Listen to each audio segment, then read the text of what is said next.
लैंगिक जनन, sexual reproduction. आवृतबीजी पादपों में जो लैंगिक जनन होता है वो पुष्पों के द्वारा संपन्न होता है, और आवृत बीजों में जो पुष्प होते हैं वो आपके प्रारोध तंत्र का रूपांतरित भाग होते हैं। तो सेक्सुअल रिप्रोडक्शन जो भाग होता है आवृतबीजी पादपों में वो आपके पुष्पों में होता है, और पुष्प क्या होते हैं? पुष्प होते हैं रूपांतरित प्ररोह, यानी रूपांतरित प्ररोह द्वारा विकसित होता है आपके पुष्प। और पुष्प के आपके 4 भाग होते हैं। पहला भाग है आपका, नंबर पहला है आपका बाह्य दल पुंज, बाह्य दल पुंज। नंबर दूसरा है आपका दल पुंज, और तीसरा है आपका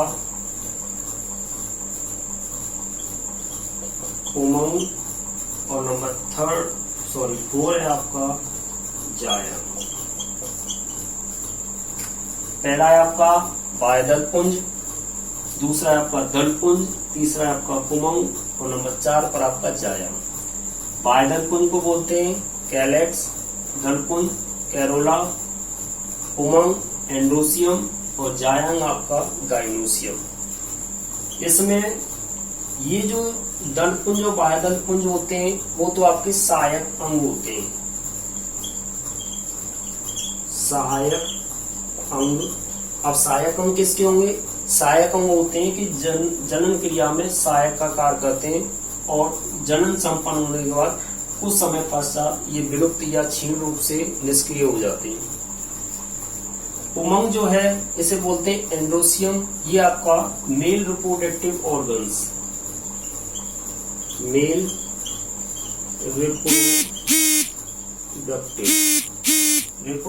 रिप्रोडक्टिव सिस्टम होता है। जबकि जायंग जो होता है जिसे गाइनोसियम कहते हैं, ये कहलाता है आपका फीमेल रिप्रोडक्टिव सिस्टम या ऑर्गेनिज्म कह सकते हैं।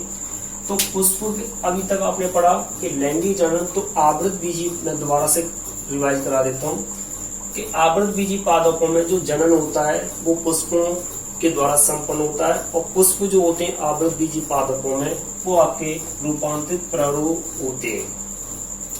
पुष्प के 4 भाग होते हैं। पहला आपका बाह्यदल पुंज कैलेक्स, दूसरा दल पुंज कैरोला जो रंगीन होता है जिसे पंखुड़ियां कहते हैं, उमंग एंड्रोसियम ये आपका मेल नर जननांग होता है।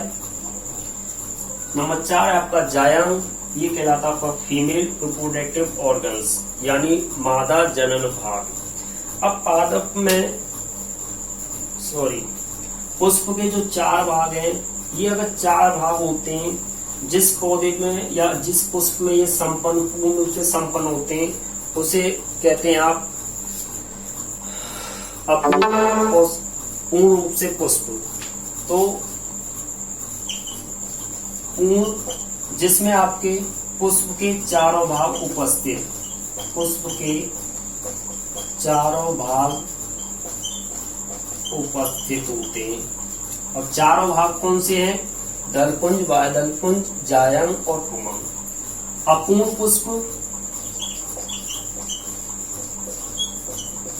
पुष्प वे कहलाते हैं जिसमें 4 भाग में से कोई एक भाग अनुपस्थित होगा। 4 भाग में से कोई एक भाग अनुपस्थित होता है। अब ये 4 भागों में से अनुपस्थित कौन सा होगा? देखिए, दलपुंज और बाह्यदल पुंज तो सभी पौधों में उपस्थित होते हैं, लेकिन कुछ पौधों में आपके सिर्फ जायंग उपस्थित होगा तो उसमें पुमंग अनुपस्थित होगा। अगर पुमंग उपस्थित है तो आपका जायंग अनुपस्थित होता है। ये आपके कहलाते हैं आपके पूर्ण पुष्प और अपूर्ण पुष्प। इनके एक एक एग्जाम्पल दे दीजिए आप। पूर्ण पुष्प जो कहलाते हैं, जैसे आपका गुड़हल होता है, गुड़हल में आपके सभी 4 भाग उपस्थित होते हैं, ये पूर्ण पुष्प के अंतर्गत आता है। अपूर्ण पुष्प में जैसे आप लौकी और आपके कद्दू ले लीजिए। देखिए लौकी और कद्दू आपने सामान्यतः ये पौधे देखे होंगे, इनके पुष्प देखे होंगे। जो पतले वृंत वाला पुष्प होता है वो नर पुष्प होता है, उसमें पुंकेसर उपस्थित होते हैं, जबकि जायंग अनुपस्थित होता है। जबकि मादा पुष्प में जहाँ जायंग उपस्थित होता है उसका पुष्प वृंत मोटा होता है, जो आपके एक फल में रूपांतरित होता है। वो आपके कद्दू में जैसे मान लीजिए जो मोटा पुष्प वृंत है, इसमें जायंग बड़ा होके बीजांड बनेगा, बीजांड आपका फल का निर्माण करेगा और इस प्रकार से। और जो नर पुष्प होता है उसका पुष्प वृंत पतला होता है और पुष्प इस प्रकार का पाया जाता है। तो ये हो गया आपके पूर्ण अपूर्ण पुष्प। अब एक पुष्प का नामांकन चित्र, एक कोई प्रारूपिक पुष्प का नामांकन चित्र बनाइए आप।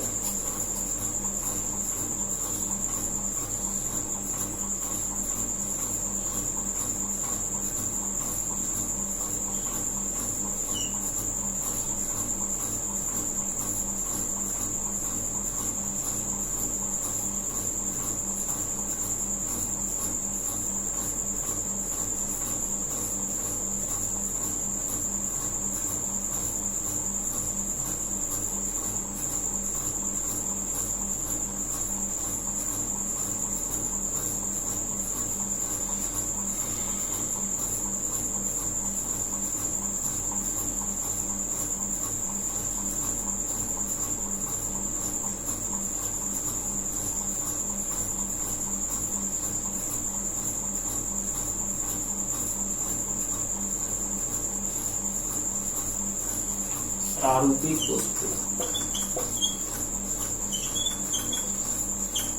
ये प्रारूपिक पुष्प का नामांकन चित्र बना दिया।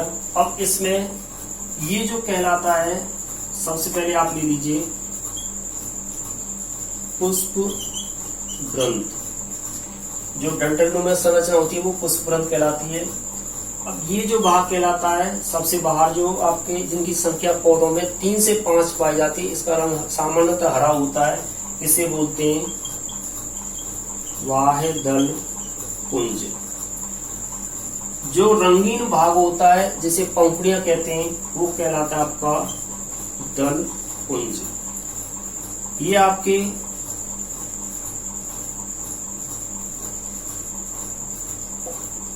उमंग, इसे पुंकेसर भी कह सकते हैं। जबकि ये जो भाग कहलाएगा ये आपका बीजांड या जायंग कहलाता है। ये नर भाग होता है और ये आपका जायंग, ये मादा या फीमेल रिप्रोडक्टिव ऑर्गन्स होते हैं। अब बात आती है कि नर भाग और मादा भाग के कौन कौन से पार्ट होते हैं। तो सबसे पहले लीजिए आप उमंग में, चित्र को उठा देता हूं मैं।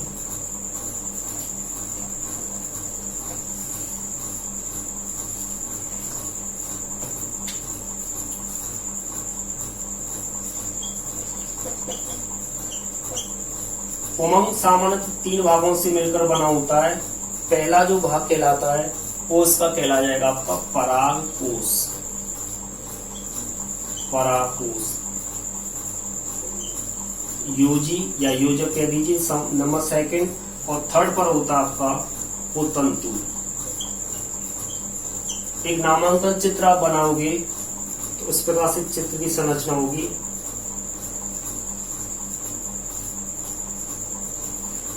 ये जो कहलाया जाएगा आपका ये परागकोश,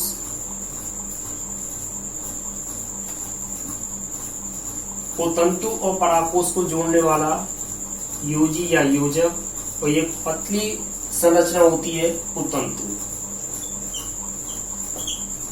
उसी प्रकार से ये आपके पुंकेसर हो गया, एंडोसियम हो गया। अब गाइनोसियम होता है नंबर सेकंड जायांग। तो जायांग में आपके वही जैसे आपके 3 भाग इसके हैं, तो जायांग के सामने वही 3 भाग होंगे। पहला भाग होता है आपके अंडक, दूसरा भाग होता है आपकी वर्तिकाग्र और तीसरा भाग होता है आपकी वर्तिका। तो जायंग में ये भाग कैसे दिखाई देते हैं वो देखिए।